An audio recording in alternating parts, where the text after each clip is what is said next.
8 detective riddles to test how awesome your logic skills are.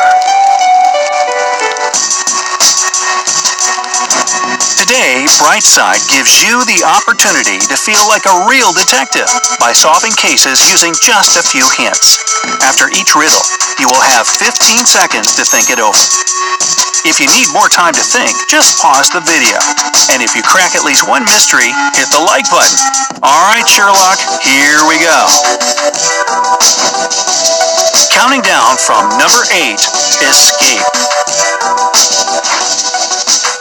Once a famous detective, Stevenson had to find an escaped prisoner. He knew the criminal was hiding in one of these houses, but he had to know the exact address so as to not frighten the criminal away. First, he took a photo of the houses with the help of a drone. When he looked at the photo, he realized where the criminal was. So, can you understand where that fugitive was and what helped the detective find him? You have 15 seconds. Your time has started.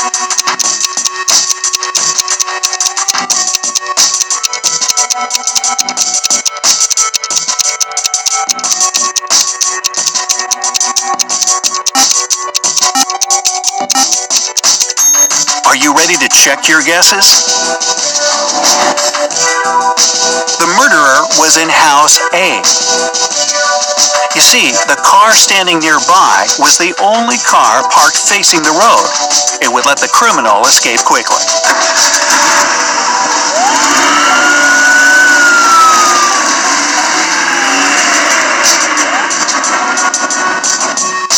Number 7. Detective's Tragedy. One morning, the detective had an argument with his wife and went away without his cell phone and the keys. In the evening, when he returned home, he found his colleague, his scared wife, and a murdered man. Stephen's wife told her story. I was sitting in the living room when I heard the doorbell. I thought it was my husband and opened the door, but a criminal pushed me, and so I stabbed him with a knife. The detective ordered the policeman to arrest his wife because she had planned to kill him. How did the detective figure it out? Time to rack your brain.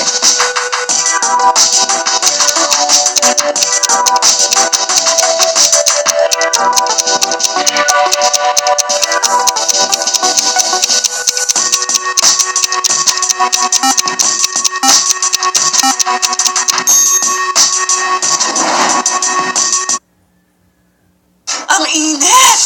It's so cool! Try Cool Fever Extra Cool for easy heat relief.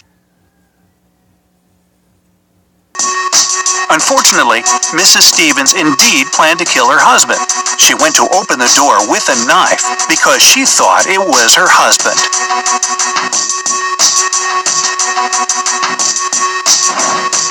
Number 6. Friendly Murder. Mary and Ben lived with their 4 friends. One day, Ben came home and found Mary dead on a sofa. Bummer. He called the police.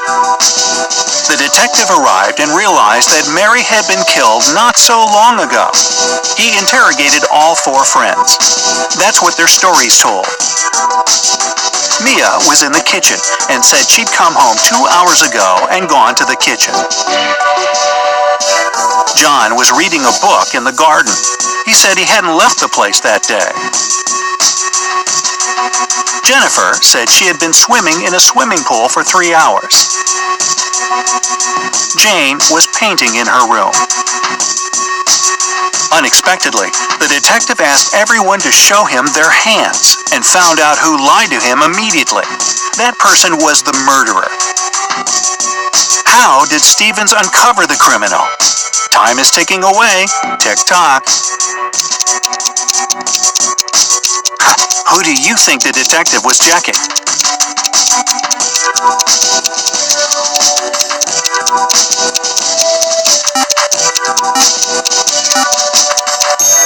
Well, time is out.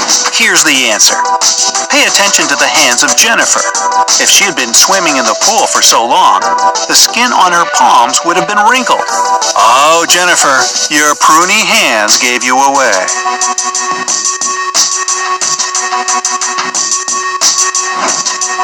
Number 5. Blood ties. A millionaire was shot in the forehead at his own home. Detective Stevens spoke to the millionaire's 3 sons, Jack, John, and James, who were at home. Jack said that night, John, their father, let me guess, the wife's name is Jane, I'll bet. Anyway, the father had been at an official reception. They arrived home and entered the living room. His father came in first, then John and Jack himself. When their father came up to the stairs, James entered the living room and shot their father. John confirmed Jack's information. James said he had visited his friends that night. When he arrived home, his father had already been dead. The detective understood everything immediately. So, who was the killer, and how did Stevens resolve that case? What do you think?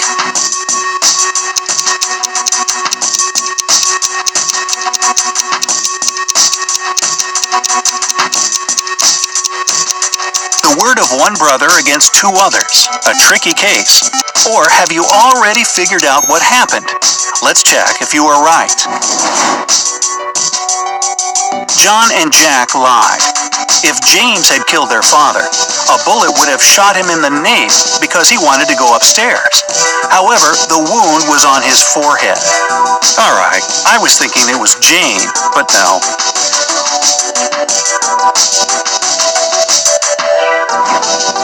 Number 4. Romantic journey. Mr. and Mrs. Clyde went on a trip to the mountains, but 2 days later, Mr. Clyde returned home alone. He went to the police and said that Mrs. Clyde had fallen to her death. The next day, Detective Stevens visited Mr. Clyde and arrested him for his wife's murder. Clyde confessed his guilt and asked the detective how he found out he was the murderer.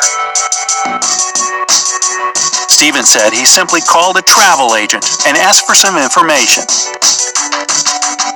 What did the travel agent say to the detective?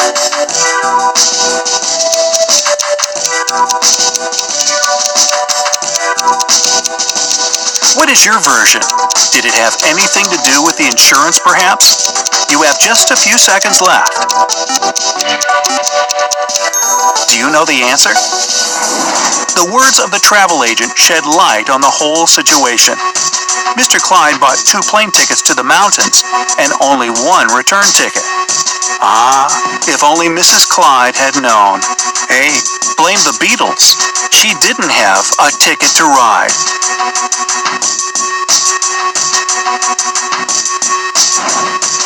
Number 3. Liar. A man told the police that he had come home from work to find his wife's dead body lying in the middle of the parlor. He said she had apparently found his gun in his desk and shot herself. However, the policeman knew at once that the man was lying. How did he know? 15 seconds is all you have to solve this mystery.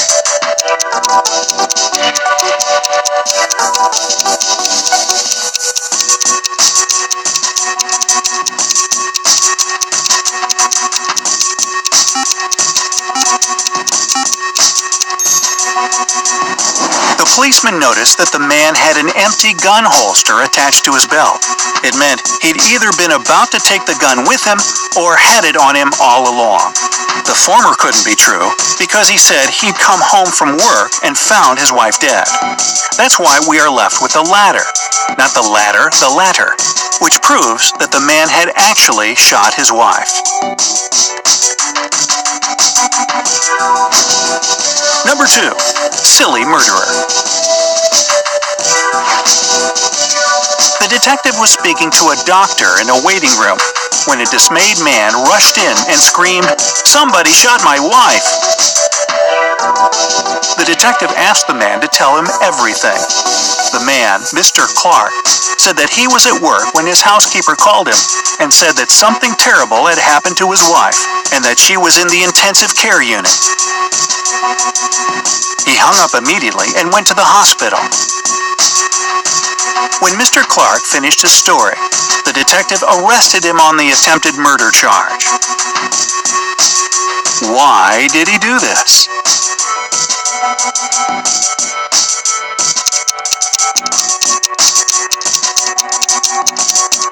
Can the detective read minds? What is your opinion? You have just a few seconds left to make your guess.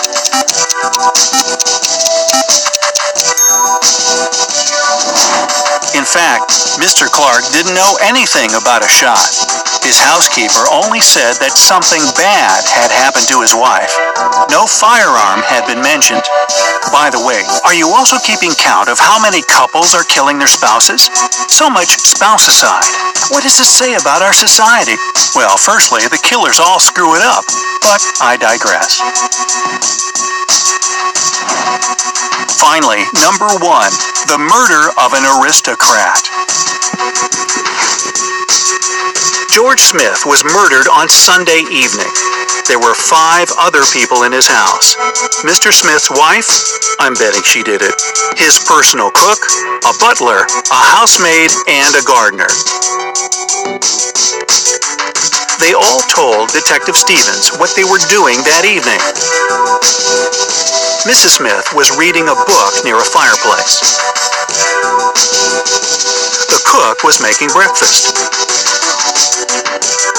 The butler was giving instructions to workers in the living room. The housemaid was washing the dishes. The gardener was watering plants in the greenhouse.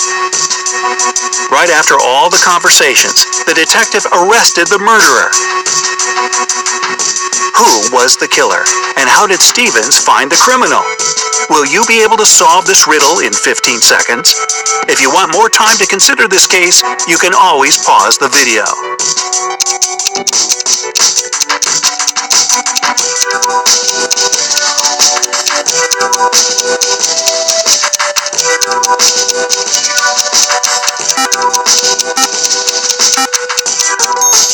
Well, what is your answer? The criminal was the cook. Of course he was, I knew that all the time. The murder was committed in the evening, but he said he was making breakfast. He had to pay more attention to what he was saying. You know what I think? Mrs. Smith paid the gardener to kill her husband because he was having an affair with a housemaid. It all fits. So, let's wrap this up. How many riddles have you solved, and which one seemed the trickiest? Write to us in the comments below. Share this video with your friends to have more fun, and remember to hit the like button. If this video